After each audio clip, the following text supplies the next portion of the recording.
What's the smartest thing you've heard from a very young child? I was babysitting for the Thompsons that summer, mostly just for extra money before college started. They had 2 kids, Maddie, who was 10 and obsessed with gymnastics, and her little brother, Eli, who had just turned 5. Eli was one of those quiet kids who always seemed like he was thinking about something. He'd follow me from room to room like a shadow, never saying much unless I asked him something directly. Even then, his answers were short and strange, like he was processing the world in a different order than the rest of us. It was a hot August afternoon. Their parents were running late from work, so I stayed with the kids until early evening. We'd played board games, watched cartoons, and built a blanket fort that took over most of the living room. Maddie had fallen asleep on the couch inside the fort. I was cleaning up the juice boxes and popcorn when I realized Eli had been sitting under the kitchen table for a long time, holding a toy dinosaur in each hand and staring at the floor. I crouched down and asked, "What you doing under there, bud?" He looked up and said, "Thinking about how people disappear." It caught me off guard. "Disappear?" He nodded, still holding the dinosaurs like they were listening too.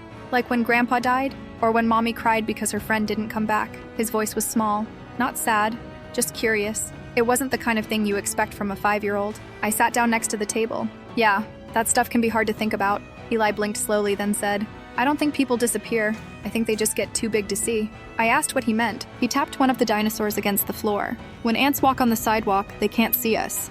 They don't know we're big people standing right there. We're too big. So maybe when people die, they just grow so big that we can't see them anymore." I didn't say anything for a minute. Eli went on, quiet but steady. "Like maybe Grandpa isn't gone.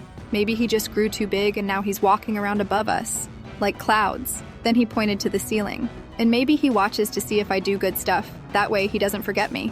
I remember just sitting there, staring at him, the kitchen fan ticking above us. Eventually he crawled out from under the table and asked if he could have a popsicle. Just like that, the moment was over. He was 5 again. I gave him a grape one and he went back to the couch, curling up next to Maddie like none of it had happened. That night, after their parents got home, I went out to my car and sat there for 10 minutes before I could drive. I kept thinking about what he said. Too big to see, not gone, just somewhere we weren't meant to look anymore. I told my mom later, and she cried. She said it made her feel better about Grandma. She wrote it down in her journal, said it was the smartest thing she'd heard in years. A few weeks later, I left for college. I didn't see the Thompsons again until Christmas break. When I stopped by to drop off a card, Eli ran to the door wearing a towel as a cape. He asked if I remembered the dinosaurs under the table.